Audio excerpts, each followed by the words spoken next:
Good morning ને સૌ પ્રથમ તો પહેલાં બધાને જય શ્રી કૃષ્ણ, જય માતાજી. હવે તમે વિચાર કરતા હશો આ સવારમાં ગાડી ક્યાં ઉપડી, તો તમને બધાને જણાવી દઈએ કે આ ગાડી જાય છે બણભા ડુંગર તરફ.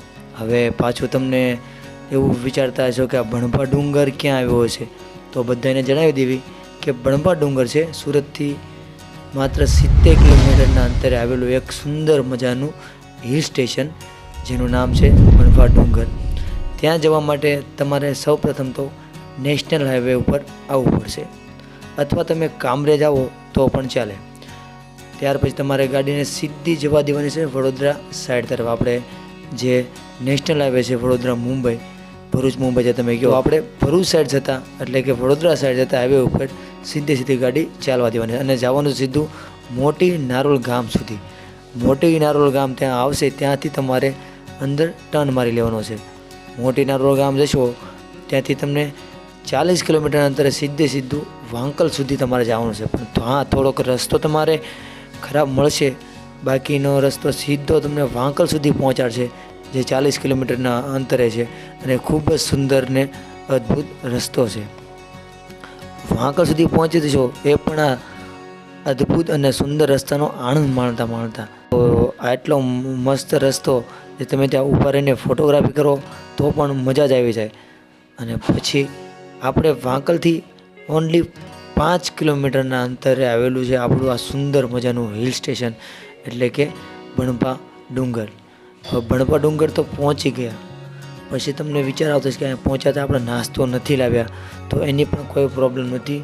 બિંદાસ તમે પહોંચી જશો એટલે આપણે નાસ્તાની પણ અહીંયા બધી સુવિધા છે. અહીંયા ઘણા નાના મોટા સ્ટોલ છે, તો તમને ત્યાં નાસ્તો મળી જશે અને ખૂબ જ સુંદર ને સરસ એવી જગ્યા છે, તો તમે આરામથી બેસીને પણ ખાઈ શકશો. અને તમને જણાવી દઈએ કે ડુંગર સુધી તમે પહોંચ્યા પછી ત્યાંના 2 રસ્તા છે. ઘણા બધા લોકો જે ટ્રેકિંગના ખાસ શોખીન છે, તો તે બણભા ડુંગરથી આડી ટેડી રસ્તે ટેકરીઓની વચ્ચે થઈને જે અદ્ભુત ટ્રેકિંગ કરીને જવાનો રસ્તો છે, તો ત્યાંથી પણ ઘણા લોકો જાય છે, તો ત્યાંથી પણ તમે જઈ શકો છો. અને અહીંયા ઘણા બધા દાદર છે, તો તમે દાદરથી પણ અદ્ભુત રસ્તો છે, ત્યાંથી પણ તમે જઈ શકો છો. તો ચાલો હું તમને દાદરવાળા રસ્તેથી પણ બતાવું કે કેવો છે ત્યાંનો નજારો. તો આપણે દાદરથી થોડા ઘણા સ્ટેપ દાદર છે તે ચડતા જવાનું છે અને સુંદર જગ્યાએથી પસાર થાય એ તમને વધારે જ મજા આવશે. ત્યાં એકદમ જંગલમાં હોય એવી જ વાઇબ તમને મળશે, એટલે આ રસ્તામાં તમને ખૂબ જ આનંદ થશે અને ખૂબ મજા પડે એવો રસ્તો છે. ત્યાંથી તમને સુંદર મજાના અદ્ભુત દ્રશ્યો જોવા મળશે અને ધીમે ધીમે તમે પહોંચી જશો ઉપર આપણા મેઇન પોઈન્ટ ઉપર. મેઇન પોઈન્ટ ઉપર પહોંચતા તમે શું જોશો, ઓહ સુંદર નજારો જે ત્યાં પહોંચતા તમને અદ્ભુત આનંદ આપશે. આ નજારો જોશો એટલે સાપુતારા જેવી તમને ફિલિંગ આવે એવી તમને ત્યાં વાઇબ મળશે. અને હવા પણ એટલી ઠંડી અને સરસ મજાની ચાલી રહ્યો છે કે તમે જે નીચેથી દાદર ચડીને ત્યાં ઉપર સુધી પહોંચ્યા છો, જે 15 થી 20 મિનિટ અથવા તમે અડધી કલાકનો રસ્તો છે, બસ તો ત્યાં પહોંચીને જે તમને થાક લાગ્યો છે એ તમને ઘડીક વારમાં ત્યાં ઓગળી છે. એટલી આ સુંદર મજાની સરસ જગ્યા છે. ત્યાં ઉપર છે બણભા દેવનું અદ્ભુત અને સુંદર મંદિર, જેને આપણે પહેલાં દર્શન કરીશું. તો સૌપ્રથમ આપણે કરીએ છીએ બણભા દેવના દર્શન. બણભા દેવના દર્શન કર્યા પછી તમને ત્યાં નીચે જ મળશે ને વાઘદેવનું મંદિર છે, જ્યાં તમે સીધા ડાયરેક્ટ નીચે નહીં જઈ શકો. તેની માટે તમારે સાઈડમાંથી સાચવીને ધીમે ધીમે નીચે જવા માટેનો એક રસ્તો આપેલો છે. ત્યાંથી ધીમે કરીને અને સાચવીને તમે વાઘદેવના મંદિર સુધી ત્યાં પહોંચી જશો. અને આ ડુંગરનો ત્યાંથી જે નજારો હોય છે તે એકદમ અદ્ભુત હતો અને ખૂબ જ સુંદર છે. જ્યાં અમે આ નજારો આનંદ માણ્યો અને તેને નિહાળી રહ્યા. ત્યાં તમે ઉપર એક તમને સેલ્ફી પોઈન્ટ છે, ત્યાં તમે આરામથી ફોટોગ્રાફી સરસ મજાની કરી શકશો. તો એ પણ ખૂબ જ સુંદર છે. અને આજુબાજુના જ્યાં ડુંગરાઓ જોઈ શકો છો તેની તો હું શું વાત કરું, એ લાજવાબ હતા. ને ત્યાં થોડીક વાર બેસીને જ્યાં ઠંડા પવનની લહેરો આવતી તે પણ ખૂબ જ સુંદર અને અદ્ભુત હતી.